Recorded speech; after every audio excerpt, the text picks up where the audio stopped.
A couple of years ago, I did something wild, something daring, something that made me more nervous than I'd like to admit. I joined a local book club here in New Orleans. I'm pretty sure I was the only person in my 30s-ish in the club. I'm positive I was the only male in the club, and I absolutely loved it. That book club's fearless leader is today's guest, Rayna Nielsen. Rayna is an indie bookseller and social media maven at Garden District Bookshop here in New Orleans. She fills her life trying to make an adventure out of it through travel and reading all of the books. I wanted Rayna on this podcast because I believe that being an independent bookseller is like a sneaky creative job, and I want to learn more about it. Welcome to the show, Rayna Nielsen. Thank you for having me. I am so excited to be here. Dude, I'm so happy you are on the show too. I think about that book club all of the time. Do you know that? We bring you up all the time Really? because you're right. I've been running the book club for about 3 years now. And in that time, there've been like 2 men that have come a few times. I think that's it, honestly. And so we're always bringing them up. We're like, oh, I wish he would come back. Oh, I hope he could make it this month, because we need that. Like, it's nice to have a male opinion on all these books. We're like, I wonder what it would be if from the man's point of view, and waiting. You're like, where's that bearded man that showed up for 6 months straight and disappeared? Look, I only disappeared because the scheduling was tough on me, but I absolutely adored it. I loved it. I talk about it a lot. I try to send people your way.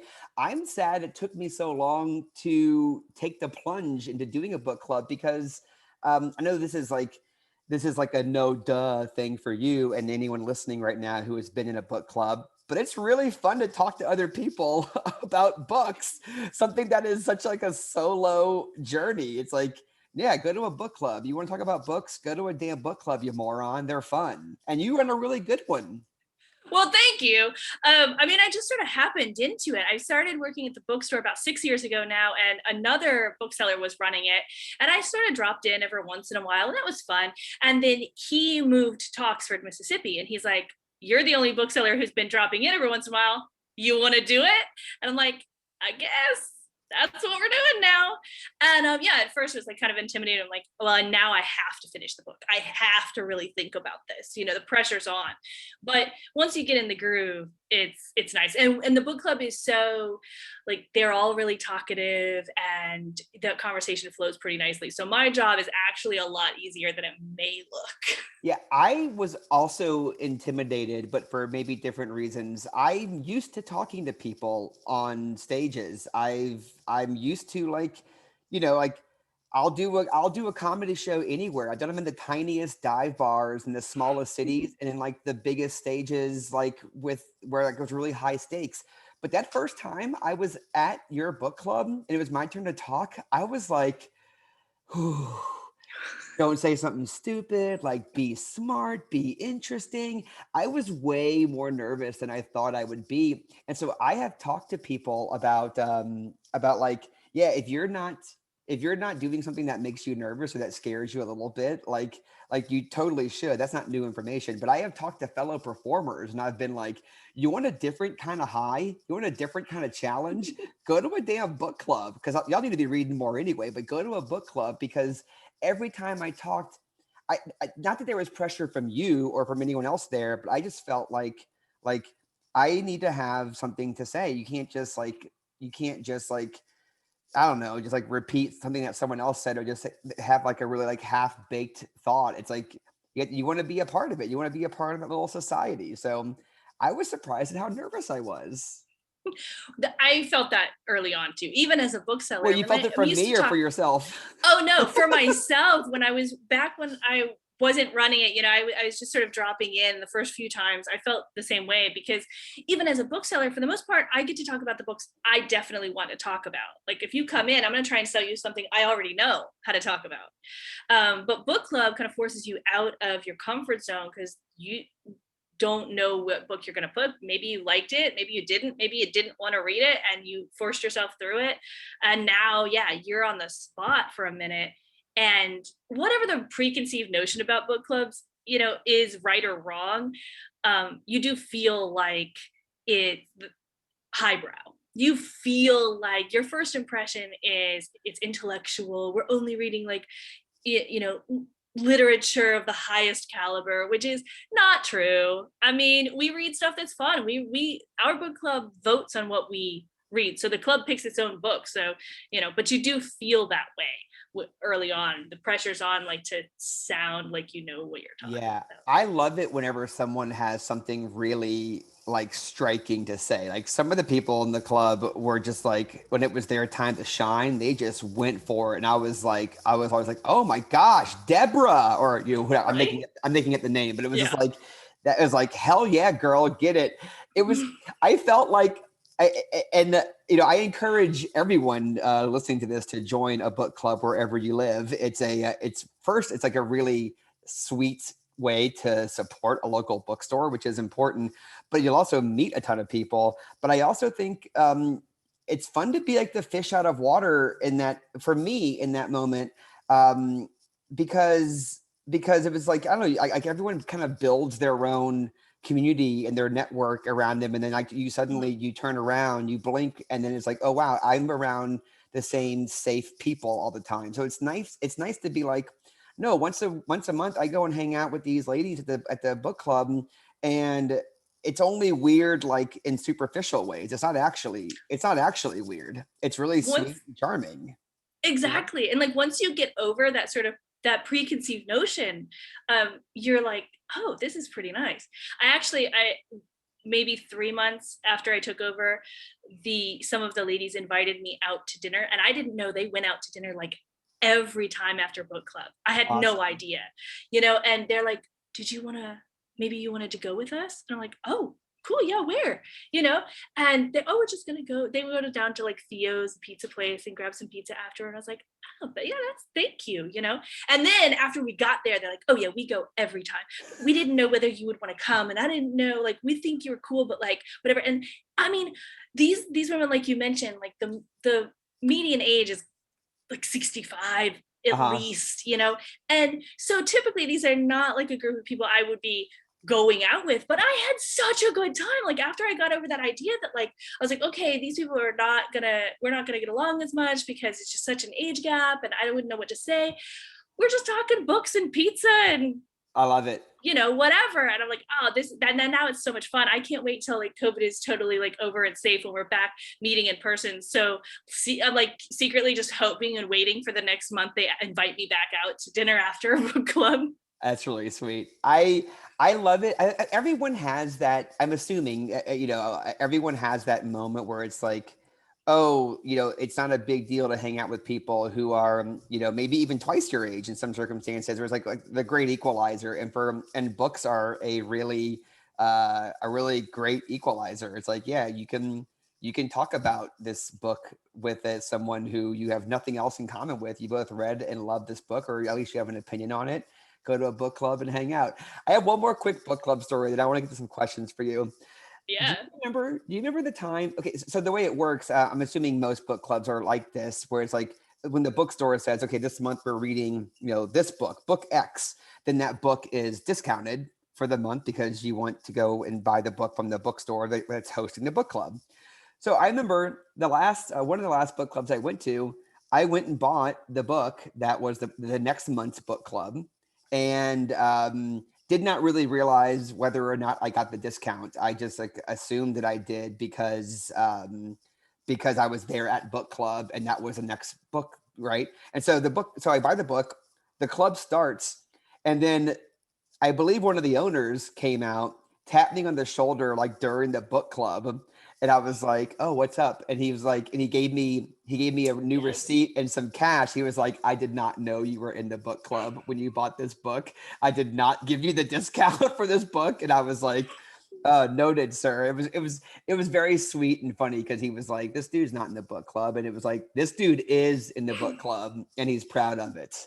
That's right. And that was our owner. And afterward, he's like, how long has he been coming to book club? And I'm like, I don't know, a couple months, whatever. And he's like, oh, well, and explain that to me actually, because I didn't notice it when it happened. I didn't notice exactly what was going on. It was afterwards he mentioned that. And I was like, I'm glad that you did, because I was like, okay, he's definitely coming back, because we gave him like an extra $2. We basically bought him off to come That's back. so funny. Awesome. Well, I would pay twice as much for a book from your bookstore to attend your book club, because it's worth it. So I have some more questions for you about being a bookseller.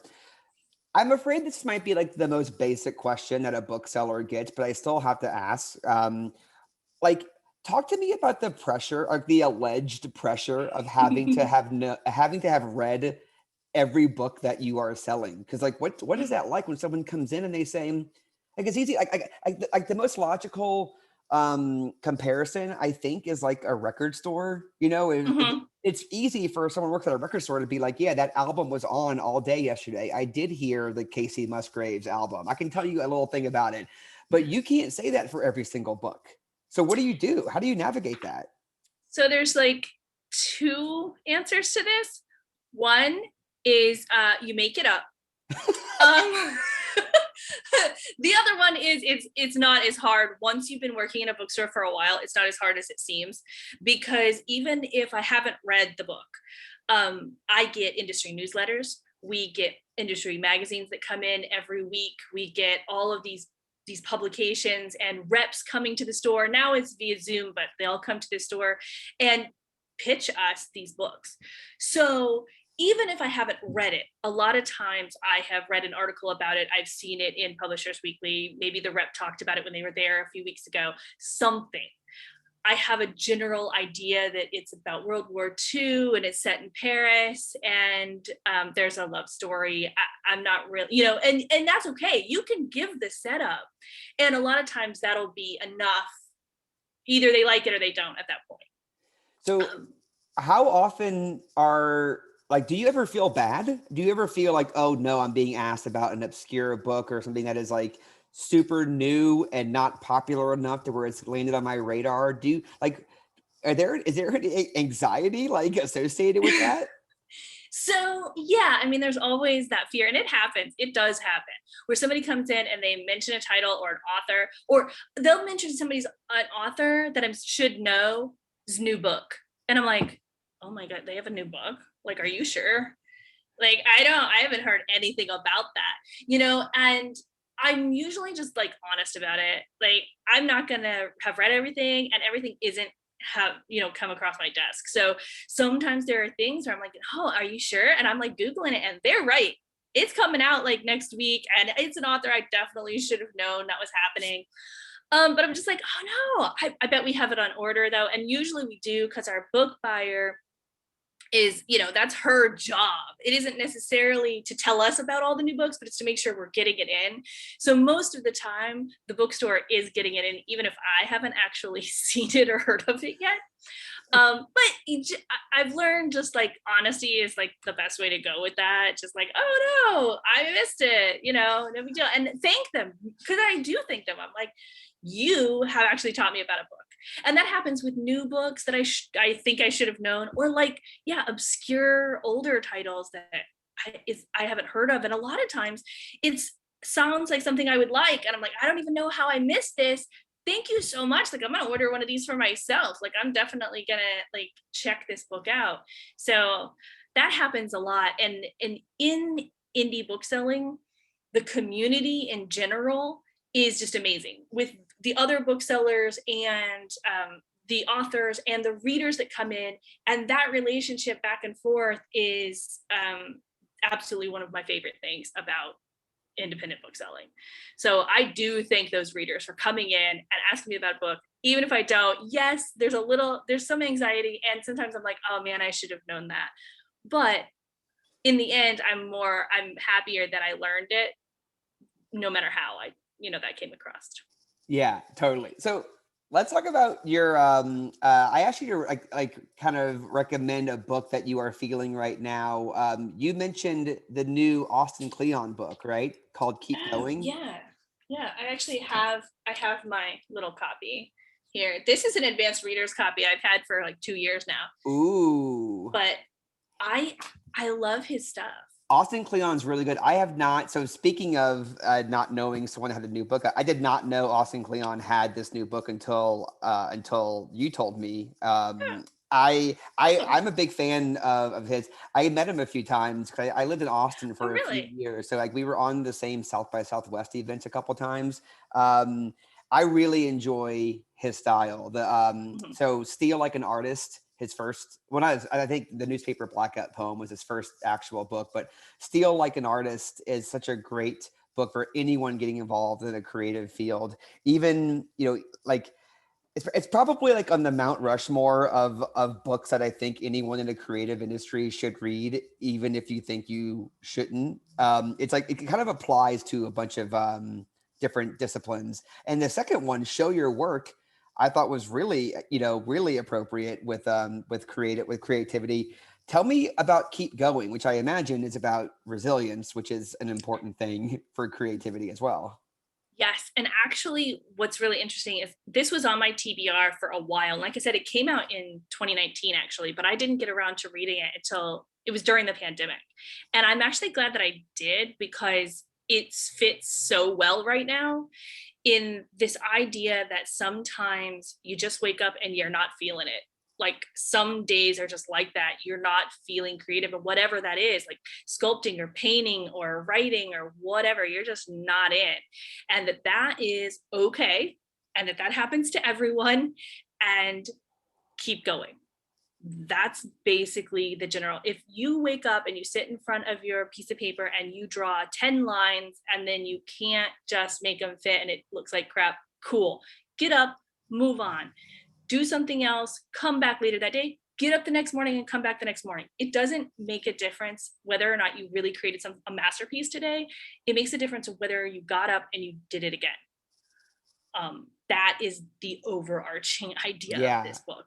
I love that. And for those unfamiliar with Austin Kleon, you can actually read an entire one of his books in like an hour and some change.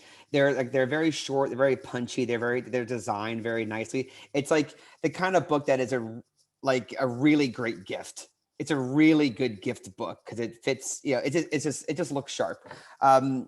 So yeah, I'm gonna pick that up. I need to dive into that. Keep going. It sounds really cool. Being creatively resilient, I think, is something that everyone should figure out what that means to them and have a game plan, Mhm. right? Have a plan for it. Do you have a plan for when you are feeling like you're stuck or that you need some inspiration? Because we do like to talk about the creative process on this show. So I'm curious about your routine for whenever you get stuck. So I'm one of those people who needs a break. And I don't always know when to take it. So I'm trying to get better at that in life. But when I find myself just creating crap, let's be honest, whatever it is you're doing, and yeah, every time you get to like the bottom of the page, you're like, wow, this is complete shit. I'm just gonna throw that right in the garbage. Or you're just like, instead of I get up in the morning and sometimes I go, okay, let me like I just put a hammock in my backyard, which is like the best thing on the planet. If you have two poles or trees or fence or anything, it costs $20 from Amazon. Just do it. Do that. Because I've taken my notebook out there and just like sat there, write a couple lines, just lay there, So just like for you, is it like an move. environment thing? It's like I need to be in this unique environment. I mean, it's sort of like when I feel myself getting in the rut, like change it up. Like it's just if I keep sitting at the desk or keep wherever it was, it's not going to get better. It's not going to get better. So I need to change it up, and that is a big piece for me. But also, if I can't change up my environment, because that will work for me a lot. If I can't, sometimes, and I think I mentioned this in your little questionnaire too. Like I try and do something completely different. Like, okay, I'm not maybe going to be a brilliant painter, but I bought these little canvases from the Dollar Tree, Uh okay? huh. And I've been painting on them. Like and just letting it not don't stress out about it being a masterpiece because I'm never going to be a brilliant painter. That is okay. I've accepted that, but like completely trying something new, trying something different creatively, and then coming back. And that can be my thing every morning. It doesn't, if you want to be a writer, you do not have to get up every single morning. Maybe that writing every day is not happening right now. Okay, fine. Get up every morning and do something creative. And that's why I change it up a little bit. Like, this is what I'm doing right now, but I've done other things. I tried to learn to draw. My son is a really great drawer, and I suck. But it was another one of those things I use because I write. And so it's another thing I used when my writing was just like, it's not going anywhere. Okay, well, tomorrow morning I'm gonna get up and I'm gonna draw something. And I'd look up a YouTube video and try and draw the simplest things, but it's being creative in a different way. And then I feel it after a few days or hours or whatever it takes for you. I feel that creativity coming back a little bit. Go, okay, next time I sit down at my desk, I'm gonna write again. See what happens. I love that. I tell a lot of my improv students or any of my creative coaching clients the same thing. If it's when you're in a rut, what's a new hobby or skill that we can throw ourselves in for a little bit to just open up new pathways in your brain while also giving yourself a break on the thing you are obsessing over being great at. So right. I've tried a bunch of things. I think it's one of those things where it's even fix it before it becomes a problem. Don't wait until you're completely burnt out and at the end of your rope to be I need a new hobby. It's no, sign up for a pottery class now. I saw that on your Instagram, that pottery you're making. That was good. I did it. I damn did it. That was, it was sweet. I just moved to a new neighborhood and I was where can I'm big on this is a humble brag, but I'm I love spending money on the businesses that are in a 3 or 4 block radius. I'm just and even if it's I don't actually buy this product, how can I still support this thing that is in my neighborhood, right? And I guess not a humble brag. I guess that's how people should be. But there was a pottery place near my house. I was you know what? I'm gonna damn sign up for a pottery class, yes. And I didn't know why I did it, and it was in the middle of the first class. Where I was oh, I'm gonna give everyone presents from I'm giving my family presents from I'm making people secret pottery for Christmas this year, and then it was oh, now this comes off as brilliant and I got a lot out of it. It was super fun. Okay, I have another question for you. So speaking of my neighborhood, one time I saw you in my neighborhood. We live in our neighborhoods are next door to each other, we're not too far away, but I was leaving the library in the neighborhood. I had a big old pile of books. I was walking home and I saw you, and I want you to know that I had a moment of feeling like I was caught cheating. I was because usually I go to your store and buy books. I was oh, she sees me getting all these free books from the library, which I know that's not true. That would be insane if a bookstore was don't you dare go to the library. That would be absolutely deranged. But I am curious about what is the relation, what is it, how does an independent bookseller view a library? Is it yeah, the more the merrier, bring it on? Or is it I don't know. Is there anything weird about it? What is that like? Okay, so another great thing about independent bookselling, as opposed to, I have worked at Barnes and Noble before, and Barnes and Noble, as much as I love reading and everyone should read and get your book from wherever you get your book, it's a corporation. It's a big corporation. You could work at a Target or you could work at a Barnes and Noble. That's it's interchangeable. Indie bookselling isn't the same. We have that community, and honestly, if you are reading, I'm winning, because if the library turns you into a reader, and people, you don't have enough money to go. You want to read 5 books a month, 10 books a month. I don't have that kind of money either, to be dropping that on maybe hardcovers, 10 hardcovers a month. That's going to be a lot of money. But if you're reading and you're a reader and you go to the library and you pick up 10 books a month, one of those you're going to love and you're going to want it on your shelf. And you come to us and you buy it, we win. Because if you're a reader, you're also more likely to give books as gifts. Again, that's not something you're going to be able to get from the library. You can read them from the library and then come every November, December, buy 2 or 3 of them to give as gifts because you've read them, you've vetted them, you know that. We're winning. Well, you can give a library book as a gift, but you'll get in trouble like 5 years later. They'll get in a lot of trouble for It's like a payment plan. it. So you just strip the stickers off of it, give it now, and then 2, 3, 4 years, you're gonna need to pay like triple for it, but it's fine. Look, I knew that was like the gist of the answer, but I still wanted to hear you say it because it just makes me it just made me laugh that time I saw you and I had a big old stack of books. I forgive you. Thank you okay. You're welcome. so much. I appreciate that. Okay, Rayna, we have a segment on the show called 3.5 Questions. In the comedy world, there's this thing called the rule of threes. Things happen 3 times. It's a nice number or rhythmically to get a joke out and do 3 different beats of it. I actually believe in the rule of at least 3. I think that joke should like keep going if it's working. So that's why my segment is called 3.5 Questions.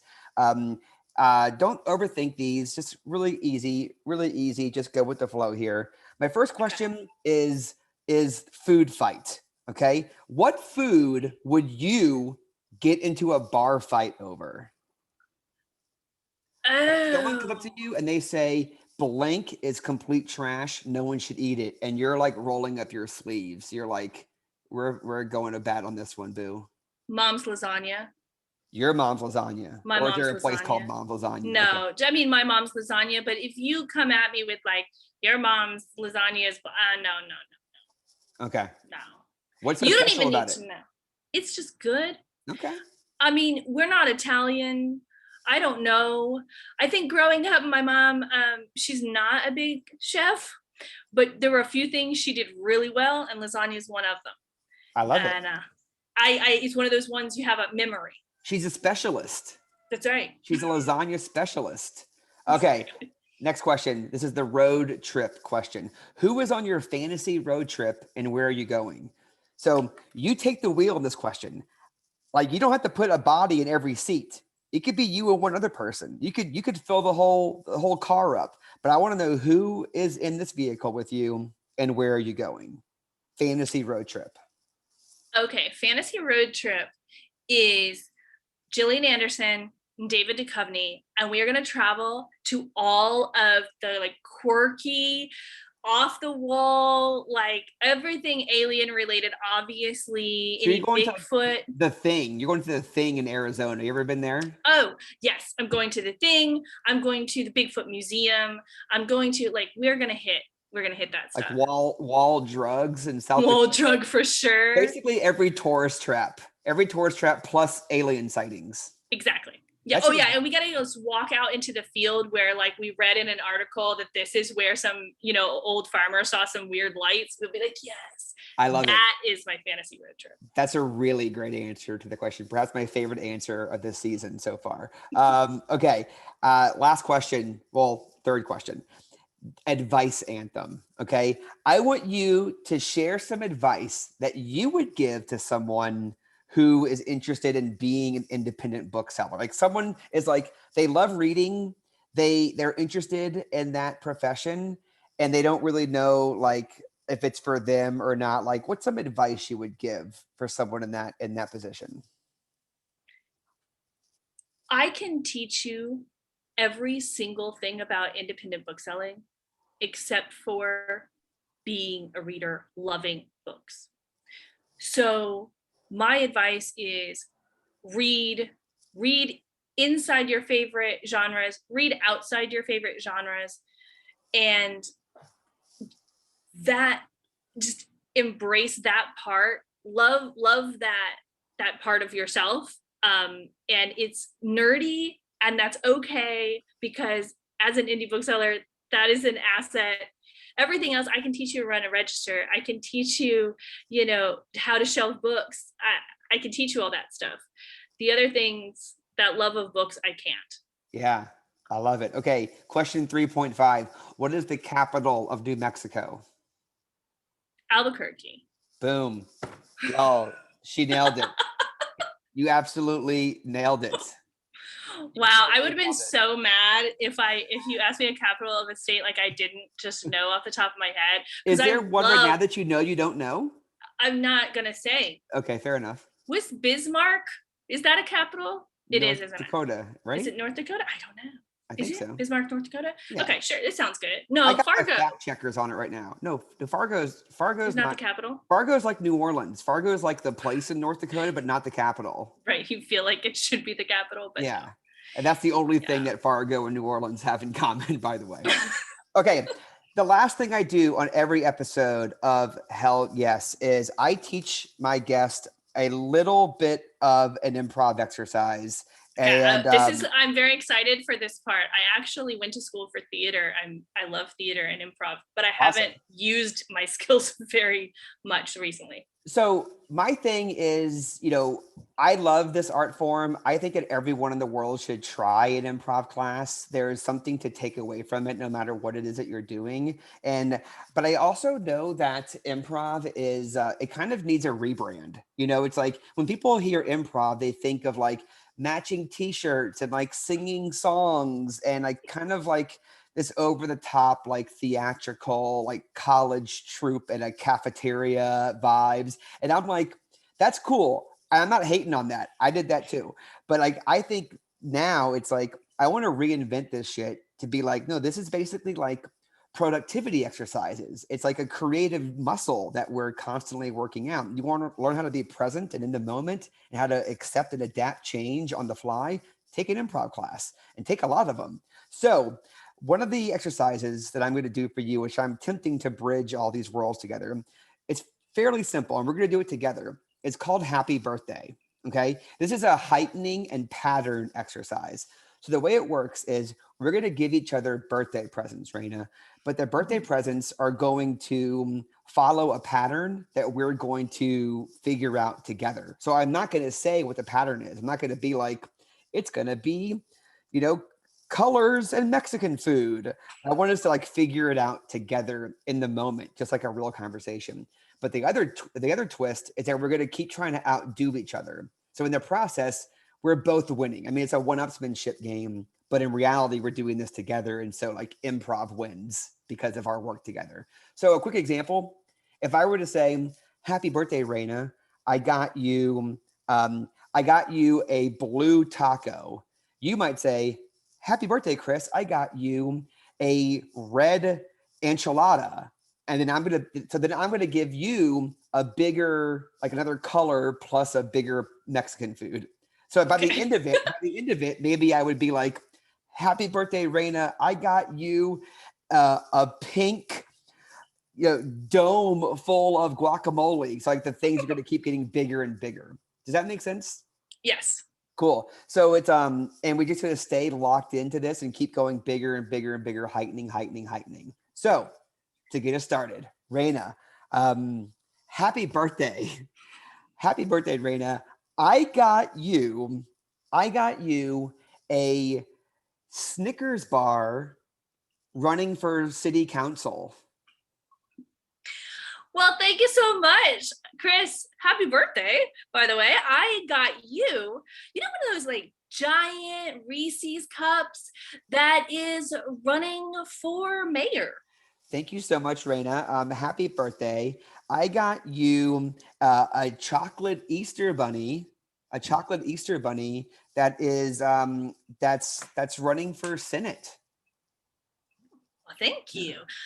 For your birthday, Chris, I got you a cookie cake, one of those chocolate chip cookie cakes. My favorite, by the way. It's really good. That's running for governor?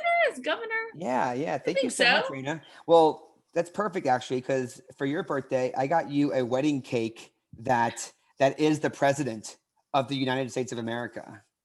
So happy birthday. In the shape of the president of the United States of America? And it also is both. Oh, very nice. We actually voted this cake into office as a country. I would believe that. Well, happy birthday, Chris. I got you one of those huge, I'm going to call it a stripper cake, like with that people could just hop out of. You have to have like wheels to roll it in. Yeah. And it is currently on the UN Council. Awesome. Cool. Scene. Good job, Rayna. That was beautiful. That was amazing. That's how that works. We're just heightening back and forth. I love that exercise because it's like people think that you can only heighten or go so far. Like, how do you outdo wedding cake and presidents? Like, we can probably do this 50 more times. You just start getting really creative, really stretching your brain out, and just trusting the process and the pattern. So when eventually there's a president of Mars, of I course, mean, you're gonna have to like, as long as the cakes are, as long as the go. treats, the desserts are getting bigger and the positions are getting more theoretically powerful, then we're in business. It works. Rayna, thank you so much for spending time with me on the Hell Yes podcast. This is just season 1 of this new project, and I am glad that you are a part of it. Also, my timing is like big swish over here because this Saturday is Independent Bookstore Day, and so I want you all to go and buy books from your local independent bookstore. Any like last quick question, and we're going to leave. Is Independent Bookstore Day like Christmas for y'all? Is it like birthday? Like what is it like for you? It is absolutely my favorite reoccurring holiday as an indie bookstore, or as an indie bookseller, because every year it comes out, and this year we get to do it on the actual national holiday because Jazz Fest has been postponed till the fall. Usually here in New Orleans, we push it back because we don't want to compete with Jazz Fest, but this year we get to celebrate on the actual national holiday. So I'm very excited about that. Boom. Well, y'all go buy some books. Rayna, thank you for hanging out. We appreciate you and your time. I'm so happy I got to make some my book club confessions publicly over here. I got to apologize for going to the library, even though I don't have to actually do that. And you're great. And thank you so much for your time.